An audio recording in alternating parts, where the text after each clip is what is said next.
Good afternoon. I thought while I'm parked up and it's daylight, I parked up in the middle of the dinner time, and I'm leaving at 10:30, 11:15 tonight. So it'll soon be bedtime. Anyway, I thought while it's daytime, I'll show you around the truck a little bit. For those of you who don't know what the old Dafs are like. Some people have some bad press about them, but to be honest, I've driven all sorts, and I love it as much as anything else, you know. I think I'd rather have one of these than the new Volvos. Scania, then yeah, I do like a Scania, you know, just like everybody else. But for living in and what have you, this is a really nice truck. Right, so where should I start? I think I'll start at the back. Got two bunks. That's my bunk I sleep on. Normally pillows at that end, mainly because of the night heater here. You've got lights to turn on and off. This one here does your sunroof, and that one there is a cover. Obviously at night we run that, which is kind of nice. At the moment I'll keep them open, and obviously you've got a reading lamp, which is kind of cool. Now, bed. There's a top bunk. Now, it's normally used for if anybody goes with you. Sometimes I take my boy with me or my nephew. So you have a ladder that goes to the middle. It pulls down. You give him a tap, and he unfolds. And then you just let go. And there is your top bunk. Now they got the ladder then to be able to walk up and get onto the top bunk. I tend to use it as a storage room. I've got extra pillows, my GoPro bag. Now I tend to take, as you know, I'm away for 5 nights, 6 days normally. So I always make sure I've got like 7 or 8 changes of clothes, which are in that bag. My dirty washing then goes in this one. I've got bits and pieces in there. My laptop, which I use for editing videos, watching films and what have you. And then I've got my extra coats and jumpers and my towel up there. And then that's that one. Really comfy. As you can see, the cover, protective cover, is still on it. And then you just simply put it back in its place. Fold the ladder, slide it to the end. You got your coat hooks either end, and you have I've got my first aid kit here and manual there in case I forget bits and pieces. You've got shelf units here. I've got my coffee cafetiere, bits and pieces box, and my smelly. My daughter actually gave me this one for Christmas. I'm a photographer. It's got my own work inside, so it's nice to see your own work. Cupboard, which is lockable. This is my sort of rubbish cupboard. Got all sorts in here. Normally my breakfast cereals and stuff like that. This one here, is the microwave. There's me here. And this one, we normally have DAF ones, but obviously he's broken down, so we have an inverter put in, which runs my microwave, which is what I cook all my meals. Not all of them. I do tend to eat out once or twice a week. This is my cupboard. Easy and quick stuff that I tend to use a lot of. There you know, all my bits and bobs. stuff close to hand, like tea, coffee making facilities. Got my milk and my sugar and my tea, coffee, stuff like that. And in this one I've got all my maps, all my worksheets, time sheets and bits and pieces, cloth and stuff that I need close to hand. In here I tend to keep my yellow reflective coat because obviously it's easy for me to grab hold of from there. And your curtains, obviously they go round the front, and these are used particularly for us lot on the fridges. Like tonight, it's nearly bedtime, so I'm going to be going to bed shortly, so obviously it's bright sun, so with the curtains pulled on the front we tend to pull these across as well, because it gives you that extra bit of blackness, extra bit of dark. Perfect. Okay, so that's that. These carpets actually were in my old Daf before this one, and I used to have a 61 plate, and they were made especially for that 61 plate, but this is the 63 plate I upgraded, and then I found out that it's slightly different, so that's why they don't kind of fit exactly right. But for the money that I paid for them, I didn't want to throw them out and replace them, so done, you know, there it is. Right, you got your tachograph and all your light switches. I've got a light bar on the top and you can change the colour from white to blue, and night running lights and stuff like that. Right, now we were talking about storage. I've got in here is a big storage box. I've got all my cleaning equipment in here and stuff like that, and in there is my fridge, which has got all my bits and pieces in. I should probably chicken chorizo the pie. I think I'll have that actually in a minute before I go to bed. I'm running a bit short on supplies because I've only got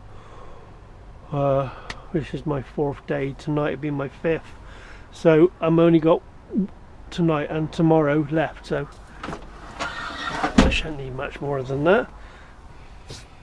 I've got a chicken curry as well to eat, so yeah, that'll be alright. Alright, I've got a drinks holder there. In here, lift up the bunk, you have got, slightly dusty, I'll sort that out while I'm here.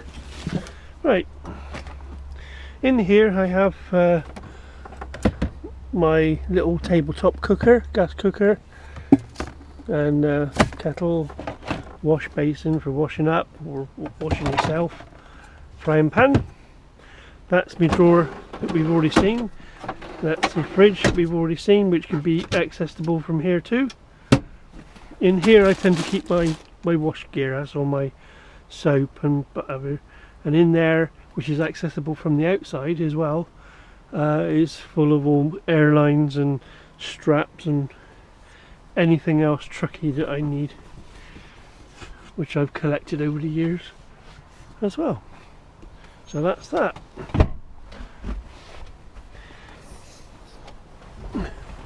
After we've had our meals, or during we're having our meals, we have a little table that pulls out, so you've got all your bits and pieces you can eat off of there. Now on the 63 plate they've still got the ashtray, but on the newer ones, the Euro 6s, they've done without the ashtray because people aren't allowed to smoke anymore, so they've put USB chargers in here and cup holders to hold your cups. Obviously I use my cup there, charging stuff. Now as you can see, this is a automatic. You have a neutral, drive, reverse slow, and forward slow. So obviously when you're reversing onto a bay, or you're dropping the trailer and you want to pull off and it wants to be nice and slow, that's the way to do it. Over here, oh yeah, You've got all your switches for like your lights. That one there does your locks your doors on the passenger side. There we go. That's your night heater. The night heater is like your just like you have at home, really. You know, it's but what this does is it draws diesel from your diesel tank.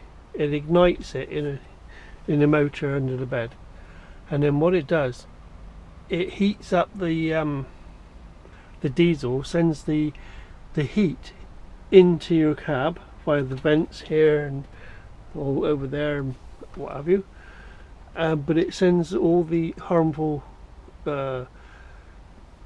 emissions of smoke and what have you out for an exhaust pipe at the back, so we get the heat. So when it's -5 and -10 and we're sleeping in here as we always do, it's not cold. Right, so air conditioning, you can actually put it to where you want it to do. Put your air conditioning on, set your fan, and put these on, and then you've got nice air conditioning throughout the day. Very, very nice as well.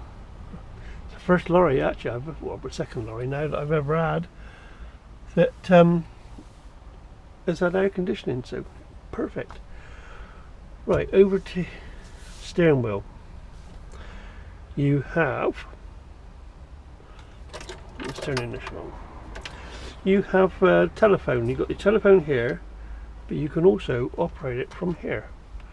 So if I press up, I have all these phone numbers. I can go down through them all and then pick up the one I want, and that just happens to be the one I'm going to use tomorrow morning, and then press that one and it'll ring it, that one to end the call or to come out of there, which is very nice. You don't have to mess about with your phone over here. You can just play with it there.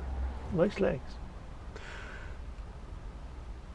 This one here, if you're driving down and you've got a 50-mile-an-hour roadworks, you can ease off your lorry to, he does 50, hit set, and then you can put your foot flat down on the throttle as hard as you like, but it will not go over 50 mile an hour. It will just stay 50 or below.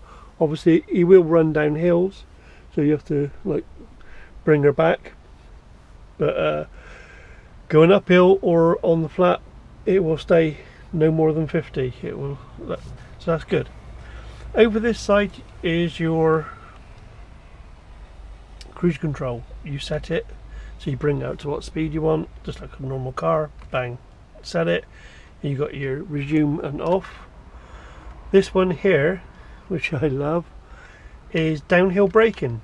So say if I'm doing 90k on the limiter and going down through, and he's set at 90k, and I press that, it will bring it to 93 kilometers. So we start going down a hill and it goes over 90, then it goes 91, 92, 93. It will then bring in the brakes on the retarder, the engine brake, which runs through the exhaust, which it saves you having to use your foot pedals and wearing out your brakes or heating them up. It's very, very good. I absolutely love it. And then you can set that to whatever you want, but normally the default, if you're at 90k, is 93, and then it will come on. And providing not too heavy, it will actually keep you at under 100 anyway. It will bring the exhauster on absolutely handsome. Alright, this stalk here, now this is your exhaust brake, and what you do is you can bring it down automatically, you know, like yourself manually. You can just press down, and then what it would do is it will drop down a gear and then bring the exhaust brake on. So I tend to, coming down a hill, I tend to bring it in early, before the 93k. Normally I bring them down to about 50 miles an hour, 80k, and then bang, it'll drop down a gear, bring the exhaust brake in, and it will start slowing it down before you get to the hill, which means then it's a lot better and a lot more effective. And also you have a button on this side. Now,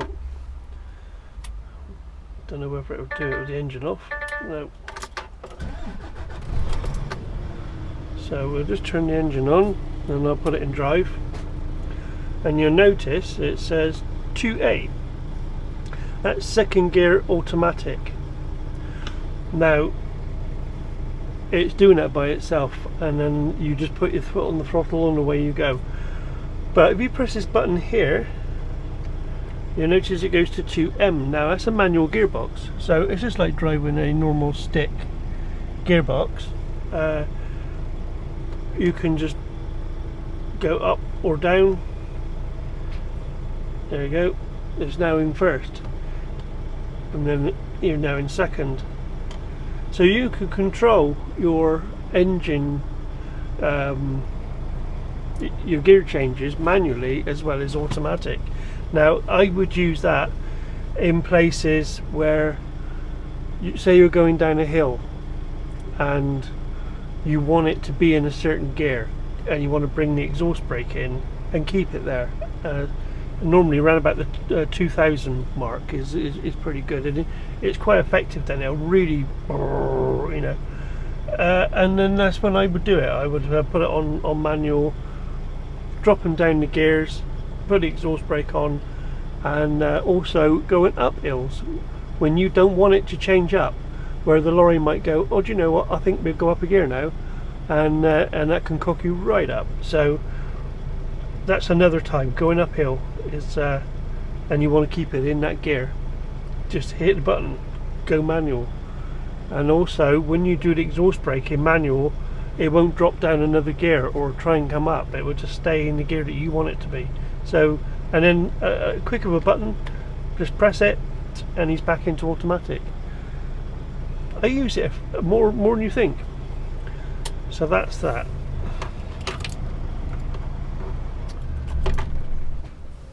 That's that. And controls over here is your standard mirrors, 4-way. You got the 2 at the top, the 2 at the bottom, and then you got your